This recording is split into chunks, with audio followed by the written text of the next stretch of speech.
Hello, it's Rashmir here. In this video, I'm going to talk about 3 ways in which women hide. So let's begin with the first. The first, and the one that I think is probably most common, well, perhaps most common, I don't have data on this to verify it, but chances are you'll recognize yourself in it.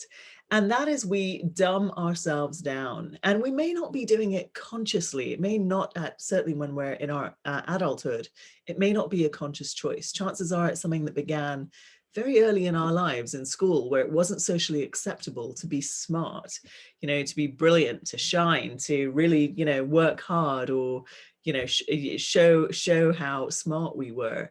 In fact, we may have been encouraged, consciously or otherwise, again, to play it down a little in order to make friends, in order to fit in order to be liked, in order to be considered nice.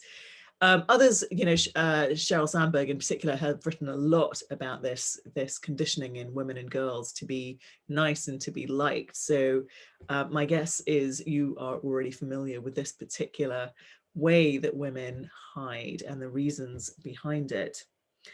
So a second way is similar but a little different, and it's shying away from what we really want. And that could be not going after our true goals, or our true dreams. It may be not living into our purposes. It may be not going for a promotion that we're after, or putting our hands up for a particular project or opportunity that we can see ahead of us, and just holding ourselves back from that. And sometimes in the not going for what we really want, there's also at play not owning it, not recognizing that we want it, not being willing to voice that to others or even to ourselves, right? That's a way of staying safe and avoiding the disappointment of not getting it, or not being seen in as being ambitious, which for women can sometimes be considered a bad thing. I've actually had someone tell me I was ambitious once, and it wasn't said in a polite way. But I'll save the story behind that one for another video, I think. So that's 2 ways. We hide by dumbing ourselves down, or not letting ourselves shine or be seen as brilliant and smart and capable as we are, or by not going for what we really want. And then a third way, also similar but different, is not challenging ourselves enough.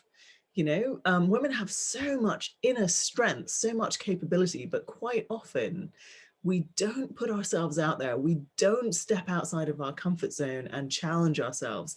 And that's so important to growth. We may be doing it in certain areas of our life where it feels safe, where we're excited to, but not necessarily in areas that are going to help us move forward and help us make the difference that we are uniquely here to make.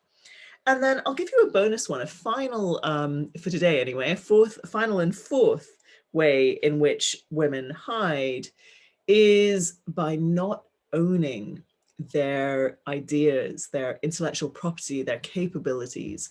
And often what we do, I've noticed, and I've noticed myself doing this, is we defer to others. We recognize others before we'll recognize ourselves. We'll speak about others' achievements and accomplishments and ideas before we'll actually own and put our own out there. Now, some of that, of course, is due to the very collaborative nature of women and our tendency to not be so bogged down in owning, but in creating and co-creating. In which case ownership can be a questionable thing. And again, that might be a topic for a future video as well, if there's interest. However, it can also result in people doing the things that we've been talking about for years, or claiming and owning the things that we may have been talking about and doing for years. As a result, a lot of women experience other people taking credit for their work, or writing up their ideas, not necessarily out of malice, but before they've actually had a chance to write them up, and then making them their own and becoming known for those ideas.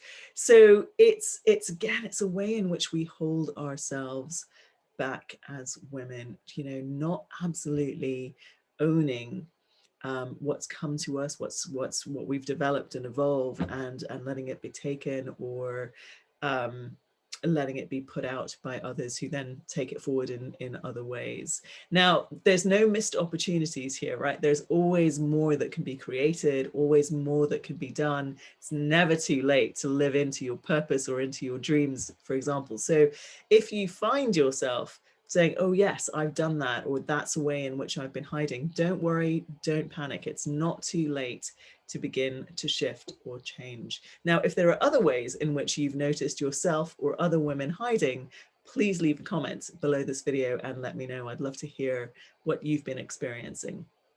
That's it for today. I will see you in the next video. Thank you.